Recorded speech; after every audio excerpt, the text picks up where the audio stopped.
Hello, everyone. Welcome to our series of Indian Polity, where we shall discuss various issues related to the field of polity for your UPSC preparation.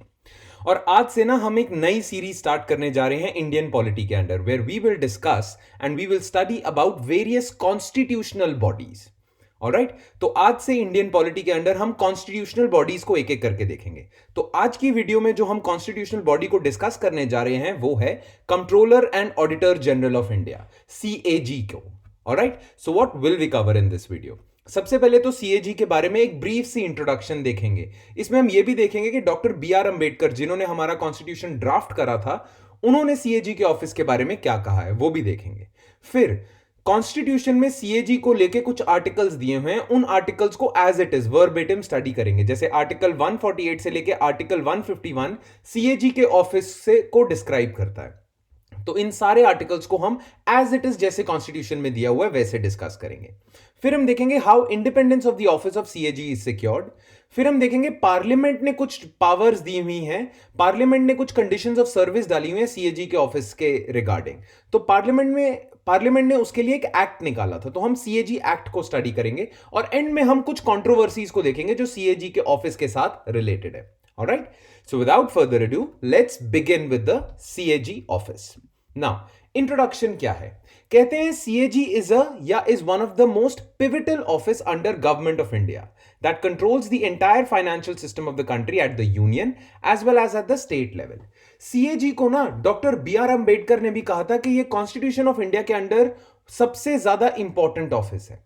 ऐसा क्यों कहा था CAG के बारे में? Simple सी चीज है, हम ना parliamentary form of system follow करते हैं, parliamentary form of government follow करते हैं। Now parliamentary form of government का एक सबसे इंपॉर्टेंट प्रिंसिपल पता है क्या है? कि the executive shall be responsible to the legislature. जो भी गवर्नमेंट होगी, एग्जीक्यूटिव होगा, वो लेजिस्लेचर को रिस्पॉन्सिबल होगा। नाउ लेजिस्लेचर इस रिस्पॉन्सिबिलिटी को कैसे एक्सरसाइज कर सकता है? लेजिस्लेचर अपना कंट्रोल एग्जीक्यूटिव पे कैसे एक्सरसाइज कर सकता है? उसके बहुत सारे तरीके हैं, बट लेजिस्लेचर इफेक्टिवली एग्जीक्यूटिव पे कंट्रोल तभी एक्सरसाइज कर सकता है अगर लेजिस्लेटिव के हाथ में एग्जीक्यूटिव का पर्स हो। अगर लेजिस्लेचर एग्जीक्यूटिव के रिसीट्स और एक्सपेंडिचर, उसके फाइनेंसेस को कंट्रोल कर सकता है, तो ही सही मायनों में executive is responsible to the legislature. Right, तो लेजिस्लेचर अपना कंट्रोल, अपना सुपरविजन एग्जीक्यूटिव पे एक्सरसाइज कर पाए, इसी के लिए सीएजी का ऑफिस आया। नाउ एक बारी डॉक्टर बी आर अंबेडकर की ऑब्जर्वेशंस देख लेते हैं। Doctor B R Ambedkar said that CAG shall be the most important officer under the constitution of India. Why? उन्होंने ऐसा क्यों कहा? उन्होंने कहा कि जो सीएजी होगा ना, he is the guardian of public purse. Public purse मतलब गवर्नमेंट का purse, and it is his duty to see that not a farthing is spent out of consolidated fund of India or of a state without the authority of appropriate legislature। Public जो purse है ना, जो government का पैसा है, वो बिना legislature की, पार्लियामेंट की अथॉरिटी के बगैर स्पेंड नहीं हो सकता। तो पार्लियामेंट की अथॉरिटी एग्जीक्यूटिव पे सीएजी के थ्रू एक्सरसाइज होती है। जो पार्लियामेंट का कंट्रोल है ना यूनियन एग्जीक्यूटिव पे, वो विदाउट सीएजी पॉसिबल ही नहीं है। In short, CAG shall be impartial head of the audit and account system of India. Alright? Now, जो मैंने आपको बात बोली है अभी कि पार्लियामेंट्री सिस्टम में executive is responsible to the government, उसी को एक्सप्लेन करते हैं ये नेक्स्ट दो point. The foundation of the parliamentary system is that the executive is responsible to the legislature, and the essence of such responsibility lies in the financial control of executive by the legislature. अगर financial control ना हो legislature का executive पे, तो मतलब जो responsibility है ना एग्जीक्यूटिव की लेजिस्लेचर की तरफ, वो खोखली रहेगी। ऑलराइट, फाइनेंशियल कंट्रोल के थ्रू ही executive is really responsible to the legislature. Right? Now, in order for that to happen, the legislature should be aided by an agency that is fully independent of the executive. Legislature financial control executive पे तभी exercise कर सकता है अगर legislature की support के लिए, help के लिए एक एजेंसी बनाई जाए, जो एजेंसी इंडिपेंडेंट हो executive के, ताकि वो impartial तरीके से executive के पर्स, executive के पैसे को पे निगरानी रख सके। All right? And that agency shall scrutinize the financial transactions. Scrutinize word important है। financial transactions of the executive and bring the results of such scrutiny before the legislature. तो CAG का ऑफिस क्या करेगा, जो एग्जीक्यूटिव है ना, जो government of the day है, उसको स्क्रूटनाइज करेगा, उसके पैसे को स्क्रूटनाइज करेगा कि वो तरीके से खर्च कर रहे हैं, लॉफुली खर्च कर रहे हैं पैसा, और जो भी उसकी रिपोर्ट होगी वो रिपोर्ट टेबल करेगा लेजिस्लेचर. तो legislature exercises financial control over the executive through CAG, controller and auditor general. Alright, now ये जो कंट्रोलर एंड ऑडिटर जनरल का ऑफिस है ना, ये नया नहीं है. There was an auditor general of India even under the government of India act 1935. Independence मिलने से पहले, कॉन्स्टिट्यूशन एनफोर्स होने से पहले, इंडिया बनने से पहले, ब्रिटिश टाइम से ऑडिटर जनरल ऑफ इंडिया की पोस्ट थी under government of India act 1935. और इसके तहत ऑडिटर जनरल भी क्या करता था, ऑडिटर जनरल भी गवर्नमेंट, उस समय ब्रिटिश टाइम की जो गवर्नमेंट थी, वो अपने पैसे को कैसे स्पेंड करती है उसको ऑडिट करता था ये. Alright. Now this act, Government of India Act 1935, secured the independence of Office of Auditor General by making him irremovable, except in manner or on the like grounds as the judge of a federal court. जैसा कि हम जानते हैं कि यहां पे क्या लिखा हुआ था कि लेजिस्लेचर अपना फाइनेंशियल कंट्रोल एग्जीक्यूटिव पे तभी एक्सरसाइज कर सकता है अगर लेजिस्लेचर को सपोर्ट करे एक एजेंसी जो इंडिपेंडेंट हो एग्जीक्यूटिव के. और उसकी इंडिपेंडेंस कैसे सिक्योर करी थी 1935 एक्ट में, उसकी इंडिपेंडेंस ऐसे सिक्योर करी थी कि CAG को या ऑडिटर जनरल ऑफ इंडिया को आप नहीं रिमूव कर सकते. सिर्फ एक ही तरीका है रिमूव करने का, और वो तरीका सेम होगा जो कि फेडरल जज को रिमूव करने का था, जो कि जज ऑफ अ फेडरल कोर्ट को था. राइट और आप देखोगे आगे कि हमारे कॉन्स्टिट्यूशन में भी ऐसा ही लिखा हुआ है कि CAG को रिमूव करने का वही तरीका है जो जज ऑफ अ सुप्रीम कोर्ट को रिमूव करने का तरीका है. और जैसा कि हम जानते हैं, जज ऑफ अ सुप्रीम कोर्ट को रिमूव करना बहुत ही ज्यादा कॉम्प्लिकेटेड और मुश्किल प्रोसीजर है, इसीलिए रिमूव होते नहीं है जजेस. एंड यही प्रोटेक्शन दी है CAG को, और यही प्रोटेक्शन दी थी गवर्नमेंट ऑफ इंडिया एक्ट में ऑडिटर जनरल को. All right. The office of Comptroller and Auditor General in the Constitution is substantially modeled upon the Auditor General under the Government of India Act. तो Government of India Act में जो Auditor General की post थी ना, लगभग वैसी ही post है CAG की हमारे Constitution में. All right. Now फटाफट से अब हम देख लेते हैं कि Constitution में क्या क्या प्रोविजंस दिए हैं with respect to CAG. Now CAG के ऑफिस के रिगार्डिंग ना 4 आर्टिकल्स दिए हुए हैं, article 148, article 149, article 150 and article 151. तो इन चारों आर्टिकल्स को हम इन डिटेल स्टडी करेंगे. Alright, now article 148 proper CAG के ऑफिस को एस्टैब्लिश करता है. दैट इज व्हाई CAG जो है वो कॉन्स्टिट्यूशनल बॉडी है, बिकॉज आर्टिकल 148 बताता है कि एक कंट्रोलर एंड ऑडिटर जनरल होगा. तो चलिए आर्टिकल 148 को देखते हैं. आर्टिकल 148 का क्लॉज 1 कहता है, there shall be a controller and auditor general of India who shall be appointed by the president by warrant under his hand and seal.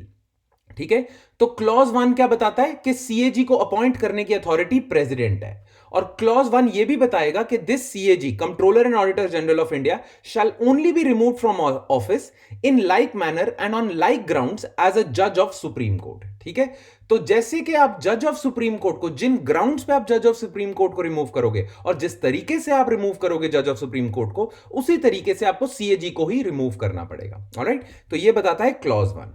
Alright, now clause 2 क्या बताता है आपको? Every person appointed to be the controller and auditor general of India shall, before he enters upon his office, make and subscribe before the president, या तो president और some person appointed in that behalf by him, या तो president के सामने या president एक officer को designate कर देगा उसके सामने, an oath or affirmation according to the form set out for the purpose in the third schedule. तो क्लॉज 2 पता है क्या बताता है? क्लॉज 2 ये बताता है कि थर्ड शेड्यूल में ना CAG के ऑफिस का ओथ दिया हुआ है कि कोई भी CAG बनेगा तो उसे इस ओथ को लेना पड़ेगा.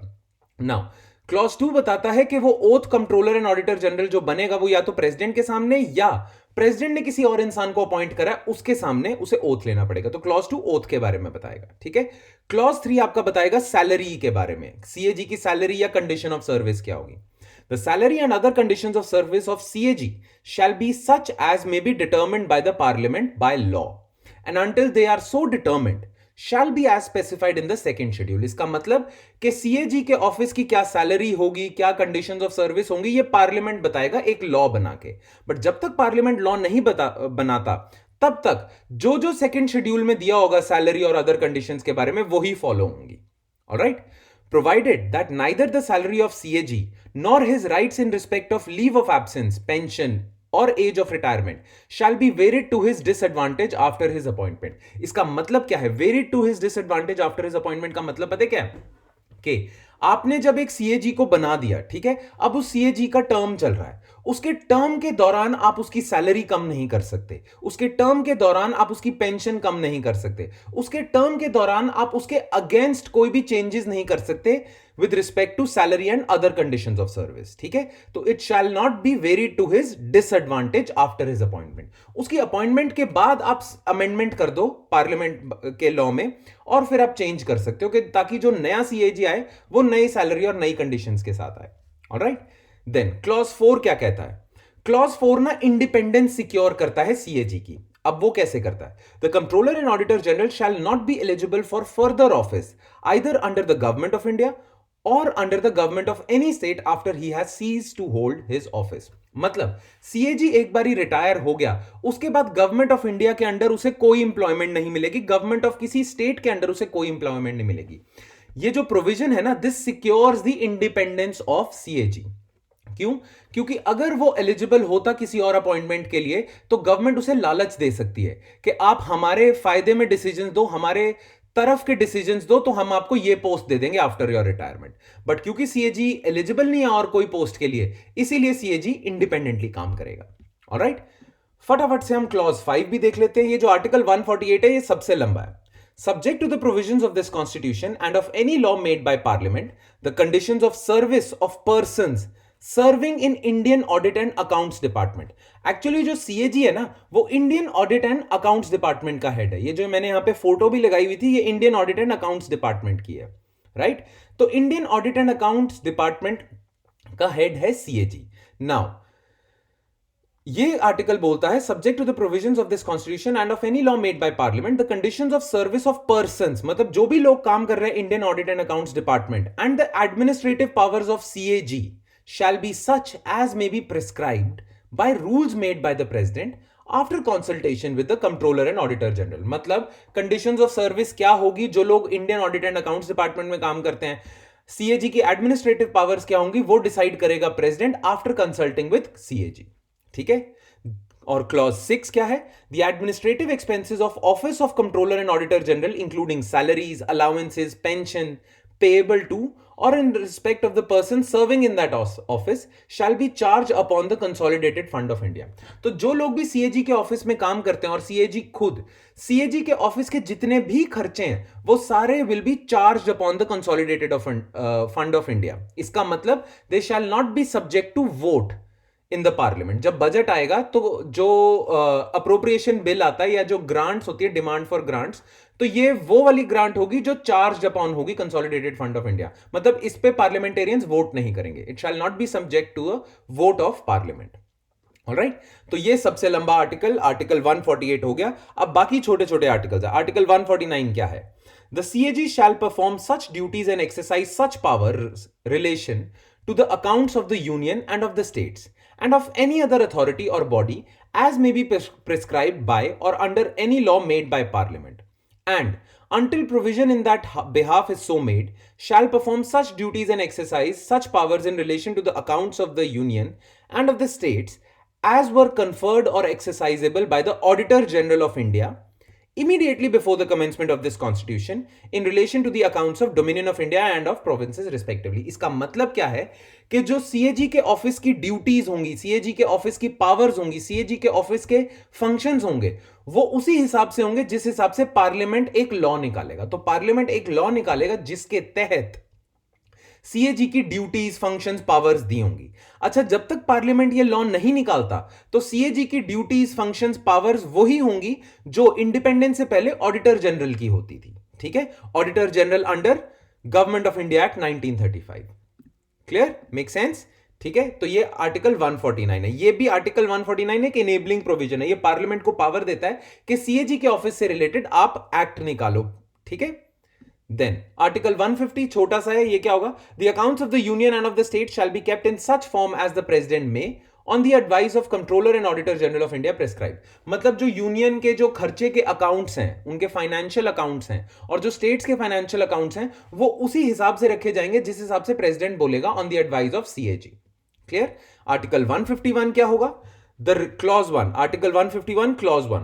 The reports of CAG relating to the accounts of union shall be submitted to the president, who shall cause them to be laid before each house of the parliament. इसका मतलब कि CAG की जो भी audit report होगी वो उसे submit करेगा प्रेसिडेंट के पास, और president is bound by this clause that कि उसे वो रिपोर्ट पार्लियामेंट में टेबल करनी पड़ेगी।